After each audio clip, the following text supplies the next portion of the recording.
আসসালামু আলাইকুম, কেমন আছেন সবাই? আশা করি ভালো আছেন। আমরাও আপনাদের দোয়া ভালো আছি, আলহামদুলিল্লাহ। কুল্লু হাল সুপ কত সুন্দর পেঁপে ধরে আছে, মাশাআল্লাহ মাশাআল্লাহ মাশাআল্লাহ।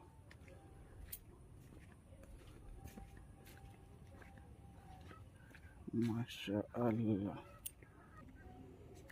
কোনো কথা। থ্যাংক ইউ এভরিবডি, মাশাআল্লাহ, জাযাকাল্লাহকে শুকরান। চারিদিকে আজান ধ্বনি ভেসে আসছে। আল্লাহু আকবার, আল্লাহু আকবার, আল্লাহু আকবার, আল্লাহু আকবার।